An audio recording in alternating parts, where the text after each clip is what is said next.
अस्सलाम वालेकुम, मैं इमदाद सुमरो। वज़ीर-ए-आज़म इमरान खान जो हैं वो डट गए हैं अवाम के सामने, और डटे कब हैं जब आईसीसी का जो सर्वे था जिसमें इमरान खान साहब को दुनिया का बेहतरीन कप्तान करार दिया गया है, दुनिया की क्रिकेट की तारीख़ का सबसे बेहतरीन कप्तान करार दिए जाने के बाद खान साहब अवाम के सामने पर डट गए हैं। और ऐसे डटे हैं कि अब उन्होंने वो जो अपोजिशन एनआरओ मांगती थी, अब लगता है कि इमरान खान साहब के डट जाने के बाद उन्होंने एनआरओ मांगना भी छोड़ दिया है। तो फिर अब इमरान खान साहब के पास एक ही कुव्वत बची थी जिसके सामने डटना था। अपोजिशन के सामने डट गए, वो कोयटा में मैयतों के सामने डट गए, हज़ारा मैयतों के सामने। और उसके अलावा पता तो सबको है कि इमरान खान साहब कहाँ कहाँ डटे हैं।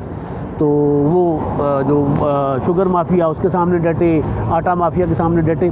आज अगर अवाम रहते थे तो अब इमरान खान साहब के पास जो है वो उन्होंने अवाम के सामने भी डटने का फ़ैसला किया। और आईसीसी की जो सर्वे है उसके बाद, उसके यानी 1-2 दिन बाद खान साहब ने कि हुकूमत ने 2 कारनामे अंजाम दिए। एक वो जो सुबह जिसकी गुजारिश अपने गुज़िश्ता व्लॉग में मैं गुजारिश कर चुका था, वही वाली जो जहाज़ ज़ब्त हुआ है पाकिस्तान का। जहाज़ क्या ज़ब्त हुआ? वक़ार ज़ब्त हुआ मलेशिया में। दूसरा, खान साहब ने बढ़ा दिए हैं पेट्रोलियम मसनूआत की कीमतें। और तीसरा ये कि खान साहब जो हैं वो बिजली की कीमतें बढ़ाने लगे। 177 अरब रुपए, अभी तक जो रिपोर्ट सामने आ रही है मीडिया पर कि 177 अरब रुपए का इजाफी बोझ जो है वो कौम पर, लोगों पर, गरीबों पर डाला जाएगा। गरीब की कमर जो है ना, ये ज़रा सीधी खान साहब को अच्छी नहीं लगती, तो सीधी कमर पर मज़ीद बोझ डालने के लिए उन्होंने फ़ैसला किया है। पेट्रोलियम का तो जो वो 3 रुपये से तकरीबन 4.5 रुपये तक पेट्रोल, डीज़ल, लाइट डीज़ल, मिट्टी का तेल, ये कीमतें बढ़ गई हैं। और उसमें जो अच्छी खबर है, अच्छी खबर वो जो ज़ाहिर है ARY, समा और इस तरह के इमरान खान साहब के जो सना खान TV चैनल हैं, इमरान खान साहब की जो खुशामद करते रहते हैं, बल्कि खुशामद नहीं है, ये मुस्बत रिपोर्टिंग है। मुस्बत रिपोर्टिंग कैसे भी हो सकती है। वो कहा जाता है ना कि जनाब वो कभी भी गिलास को आधा खाली मत कहो, आधा भरा हुआ क्यों नहीं कहते। तो वो इस तरह का माइंड सेट होता है कि यानी तनकीद किसी सूरत में भी करना अच्छी नहीं होती, नेगेटिविटी फैलाना अच्छी नहीं होती। हमारे एक दोस्त हैं, उनके साथ जब भी कोई बात करो तो वो कहते हैं जनाब भी आप कोई किसी किस्म की चीज़, यार हो ही आप नेगेटिव।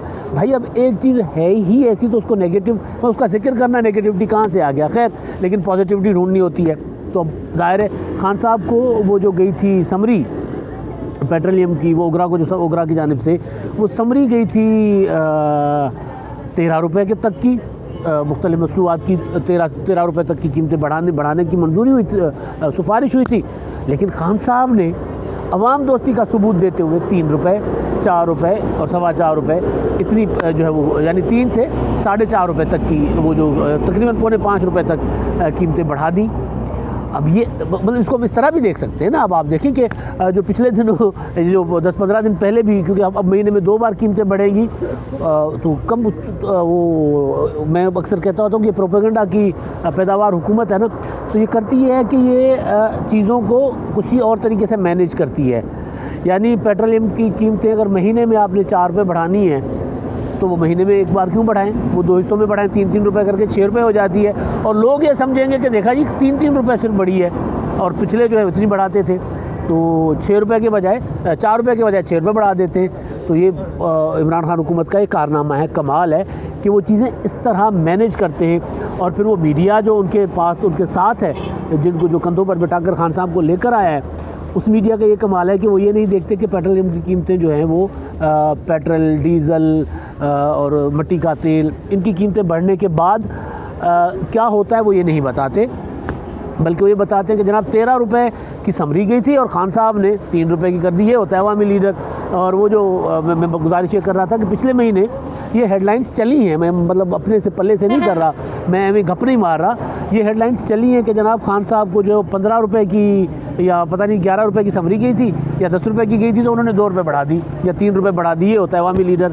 और इससे पहले वाले हुक्मरान ऐसा नहीं करते थे।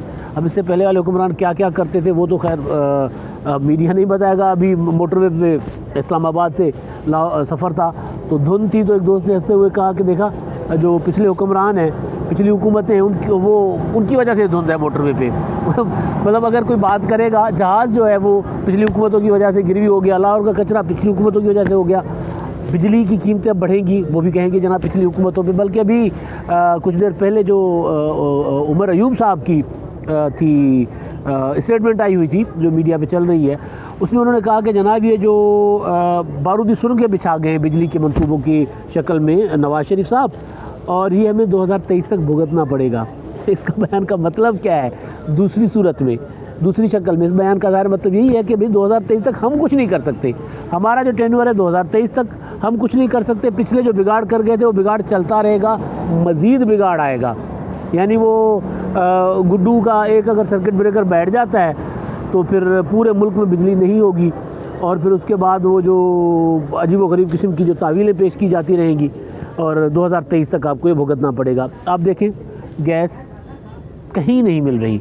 अभी आज एक ख़बर आई है कि जनाब सनतों को भी गैस की लोड शेडिंग या उसमें बंद करने का, तातुल लाने का फ़ैसला किया गया है। सनतों को भी गैस नहीं मिलेगी, ऐसा कुछ अर्सा पहले था। ये सारा कुछ वो सिचुएशन बन रही है जो मुशर्रफ अपने दौर में कर गए थे पैदा पाकिस्तान के लिए।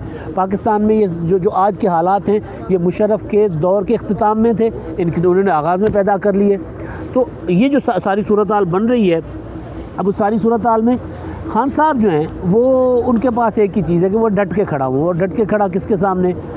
मैयतों के सामने, अपना माफियाज़ के सामने और अवाम के सामने। अब अपोजिशन जो है वो NRO जो है वो उनका मांग रही थी, तो लगता है कि वो NRO जो है वो खान साहब ने दिया नहीं, वो डर के चुप करके भाग के बैठ गए। तो मुखालिफ तो कुछ चाहिए होता है ना लोग, सियासतदानों को। PDM ख़त्म हो गया, अब बाकी मसाइल, बाकी चीज़ें जो हैं वो खान साहब ने हल कर दिए, माफियाज़ का भी मुकाबला कर दिया, माफियाज़ को भी अंदर कर दिया। अब आ जाके रहे बेचारे अवाम। तो अब अवाम को वो कप्तान, अब अवाम को देखेंगे जिनको ICC ने अब दुनिया का बेहतरीन कप्तान करार दिया है। पहले भी करार दिया जा चुका है। अब ये जब से ये ICC वाला, ये इसलिए मेरे दिमाग में मुसलसल घूम रहा है कि जब ये सर्वे सामने आया तो वज़ीर, मुशीर, PTI के ट्रोल्स, PTI के ऑफिशियल अकाउंट्स, ये ऐसे वो हम सिंधी में कहते हैं हम्बोचियाँ मारना। वो हम्बोची होता है वो डांस का भी मतलब आला तरीन शक्ल होती है ना, मस्त होकर नाचना। वो हम्बोचियाँ मार रहे थे, नाच रहे थे, डांस कर रहे थे, हुर्रा हुर्रा, मतलब शोर मच रहा था कि भाई ऐसे लग रहा था जैसे कि इमरान खान ने कश्मीर आज़ाद करवा लिया हो, कश्मीर फतेह कर लिया हो, इंडिया को शिकस्त दे दी हो और मोदी को नाको चने चबा दिए हो। वज़ीर आज़म इमरान खान सियासी मैदान में, हुकूमती मैदान में कारकर्दगी की जगह पर वहाँ क्या है वो सवाल होता है, जवाब कुछ नहीं होता। लेकिन लेकिन जब इमरान खान साहब जो हैं वो क्रिकेट की दुनिया में बेहतरीन कप्तान थे, वो मानते हैं हम कि बेहतरीन क्रिकेटर थे, और वो भी ज़ाहिर है 11 रुकनी टीम होती है, उसमें अकेला तो बंदा कुछ नहीं होता। लेकिन चले, आज भी दुनिया उनको रिकगनाइज़ करती है, आज भी दुनिया मानती है कि भाई वो बेहतरीन कप्तान थे। लेकिन क्या मतलब लोगों का पेट जो है वो भरेगा ICC के उस अवार्ड से जो इमरान खान, उस सर्वे से जो इमरान खान के लिए किया गया है? क्या पाकिस्तान का जो जहाज़ जब्त हुआ है वो ICC के उस सर्वे के बाद वो जहाज़, वो जो हमारी मुल्क की नाक कटी है, वो जो वक़ार हमारा मजरूह हुआ है मुल्क का, क्या वो उस ICC के सर्वे से वो बहाल हो जाएगा? और ये जो पेट्रोलियम मसनूआत से होने वाली जो महंगाई है, क्या ये उस सर्वे के बाद नहीं होगी? तो ये जो है ना अंदाज़ हुकूमत, अंदाज़ सियासत, क्रिकेट से बाहर जब तक नहीं निकलेंगे तब तक ये चीज़ें समझ नहीं आएंगी। मतलब वो मैं देख रहा था शहबाज गिल साहब का ट्वीट, उसमें उन्होंने ट्वीट में एक दिया हुआ है कि जनाब इतनी सिफारिश की गई थी और वज़ीर आज़म साहब ने इतना पेट्रोल बढ़ाया। वही जो मैं बात कर रहा था ना, मुस्बत, यानी 13 रुपये तक की सिफारिश थी और वज़ीर आज़म साहब ने 4.5 रुपये तक का बढ़ाया है पेट्रोल। अब ये मुस्बत रिपोर्टिंग है और वो ये हुकूमत का, अपनी हुकूमत की शनाख्वानी है। ज़ाहिर शहबाज गिल साहब तर्जुमान है, मुआविन है वज़ीर आज़म साहब के, वो तो कर सकते हैं, मगर ये मीडिया कर रहा है। और सबसे ख़तरनाक चीज़ जो है ना वो ये है कि ये हुकूमत उस क्रिकेट के उस ग्राउंड से बाहर निकल नहीं रही। इमरान खान साहब की जो जितनी भी साला ज़िंदगी है क्रिकेट की, जितने बरस वो खेले हैं, उससे वो बाहर निकल नहीं रही। वो अभी तक उनको समझ ही नहीं आ रहा कि इमरान खान साहब वज़ीर आज़म बन चुके हैं पाकिस्तान के। अब उनको परफॉर्म करना है अपनी कारकर्दगी की बुनियाद पर, अब उनको परफॉर्म करना है, अब उनको वो वाली बातें याद करनी है जो उन्होंने अपोजिशन में कही थी। और ये ICC की बस एक सर्वे है ना, एक सर्वे से क्या मिलता है? इमरान खान साहब को क्या, चले उनका कद थोड़ा सा बड़ा हो गया क्रिकेट में, मगर या अभी तक बरकरार रहा क्रिकेट में, मगर उससे पाकिस्तान के लोगों को क्या मिला? कुछ भी नहीं ज़ाहिर है। तो खान साहब को सिर्फ अपने वो अल्फाज, अपनी वो तकरीरें जो कंटेनर पर किया करते थे वो याद करें। बस एक जुमला उनका हमेशा याद रहता है, सब याद करवाते हैं, और वो ये कि मेरे पाकिस्तानियों, अहम बात बताने लगा हूँ, गौर से सुनिएगा, बड़ी अहम बात बताने लगा हूँ। और जब पेट्रोल महंगा हो, जब टैक्सेस में इजाफा हो, जब महंगाई हो, तो समझ जाएं कि आपका वज़ीर आज़म चोर है। ये कहा करते थे इमरान खान साहब। आज पेट्रोल महंगा हुआ है, बिजली महंगी होने जा रही है, पाकिस्तान के तैयारे बैरून मुल्क ज़ब्त होने शुरू हो गए हैं, PIA के तैयारे। सऊदी अरब ने अपने पैसे वापस ले लिए हैं। बरतानिया में जो कुछ हुआ वो हमारे वो ब्रॉडशीट वाले मामले में सारा कुछ जब्त हो गया। आज के हमारे हुक्मरान क्या हैं? ये हुक्मरान खुद ही फ़ैसला करें, ये फ़ैसला अवाम ने करना है या हुकूमत ने खुद करना है अपने पुराने बयानात देखकर। अब तक की हकीकत ये है कि पाकिस्तान में महंगाई पहले से बढ़ रही है।